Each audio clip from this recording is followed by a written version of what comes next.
By all geographic logic, Louisiana should be the most powerful state in the country. It sits at the mouth of the Mississippi River, the single most important economic artery in North America. It should be the New York of the South, but instead, it's a state plagued by sinking land, stagnant growth, and a river that is actively trying to abandon it. So how did the most strategic location on the continent become its biggest missed opportunity? I'm Jeff, and this is the geographic story behind the state of Louisiana.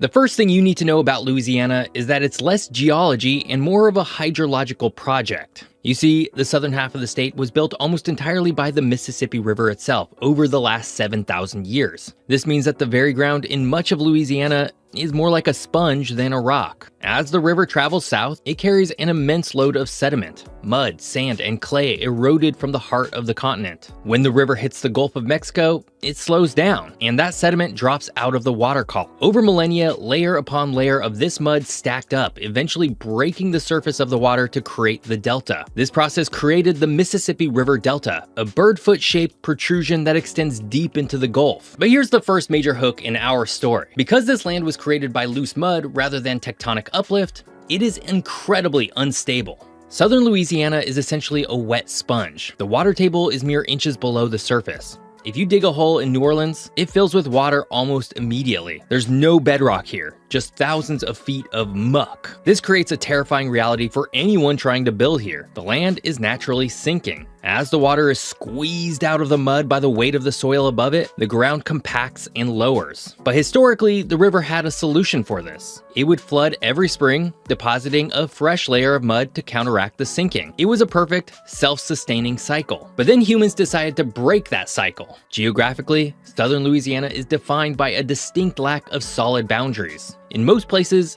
you know where the land ends and the ocean begins. In Louisiana, that line is more like a suggestion. The southern coast is a labyrinth of salt marshes, bayous, and cypress swamps. This is the famous bayou country. The marshes are vast expanses of grasses that act as buffers against hurricanes, absorbing storm surge before it hits the populated areas. The swamps are forested wetlands dominated by bald cypress and water tupelo trees, adapted to live permanently in standing water. And the cheniers are ancient beach ridges that run parallel to the coast, often the only high ground, and by high ground we mean 5 to 10 feet above sea level, where people can safely live. Navigating this terrain historically required local knowledge that outsiders simply didn't possess. It wasn't about moving across land, it was about moving through a liquid landscape that changed with the tides and the seasons. But while the south is sinking mud, the north is a different world entirely. North of the city of Alexandria, the alluvial plain gives way to the tertiary hills. Here, the geography starts to look much more like East Texas or Arkansas than the swampy stereotypes of the South. This region is dominated by the piney woods, rolling hills covered in dense pine forests,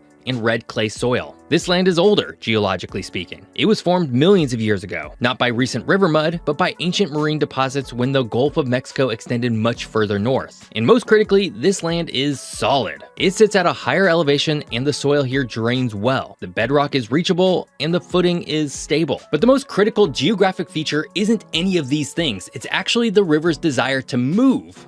Not flow, move. The first thing you need to know is that rivers aren't static pipelines. They're living, serpentine entities. So much so that they can often feel very much alive. As a river builds a delta, the path to the ocean eventually becomes too long and inefficient. The sediment piles up, blocking the flow, and the slope of the river becomes too shallow. Eventually, the river will naturally look for a shorter, steeper path to the sea. This is the ticking time bomb at the heart of Louisiana's geography. Roughly every 1,000 years, the Mississippi River naturally changes its course, abandoning its old delta to wither and erode while building a new one elsewhere. We know that the river has shifted its mouth east and west across the Louisiana coast, like a fire hose flailing out of control for millennia. And right now, the Mississippi River is bored of its current path past New Orleans. It's tired of the Bird's Foot Delta. Physically, the river wants to jump west. It wants to flow down the Atchafalaya River, which offers a path to the Gulf of Mexico that is 150 miles shorter and much steeper than the current route. If nature were allowed to take its course,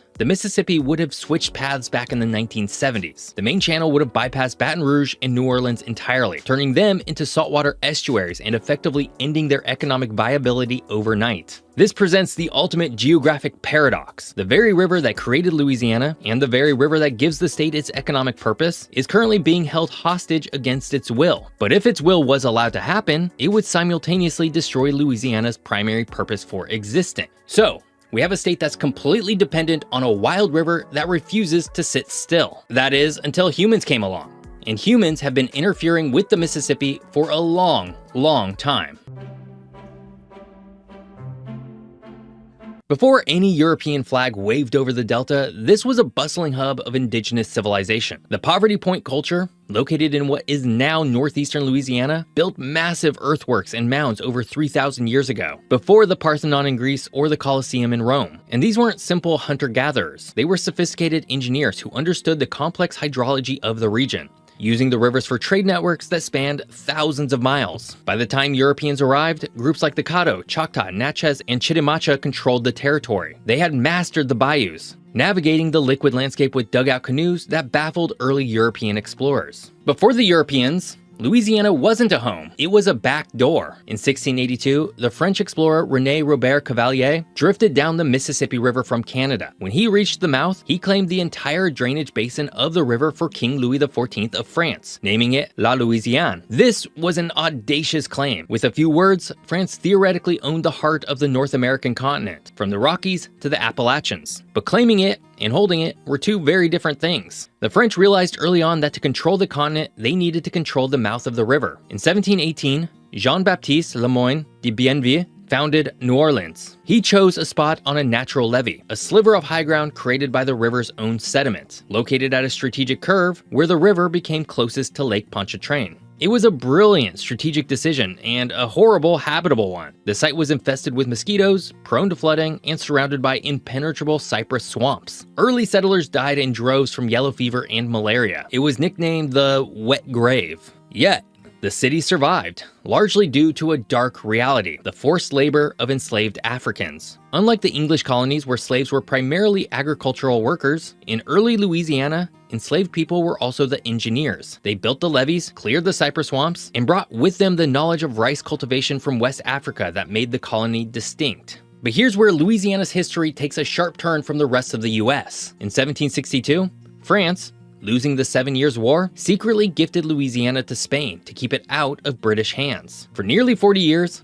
Louisiana was Spanish. This is why the famous French Quarter in New Orleans actually features Spanish architecture with iron balconies and courtyards, rather than French colonial styles. During this Spanish period, a massive migration occurred that would define the state's culture forever. The Acadians, French settlers violently expelled from Canada by the British, found refuge in the swamps of South Louisiana. They were poor, isolated, and fiercely independent. Over time, Acadian slurred into Cajun. They adapted to the bayous, creating a unique culture completely separate from the aristocratic Creole society of New Orleans. But just as the Spanish were getting comfortable, the chessboard flipped again. Napoleon Bonaparte reacquired Louisiana for France in 1800 with dreams of a North American empire. But after a disastrous defeat in Haiti due to a slave revolt and yellow fever, Napoleon decided to cut his losses. In 1803, the United States was a young, fragile country huddled along the Atlantic coast. President Thomas Jefferson wanted to buy just the city of New Orleans to ensure American farmers could ship goods down the Mississippi. But Napoleon offered him the whole thing. For $15 million,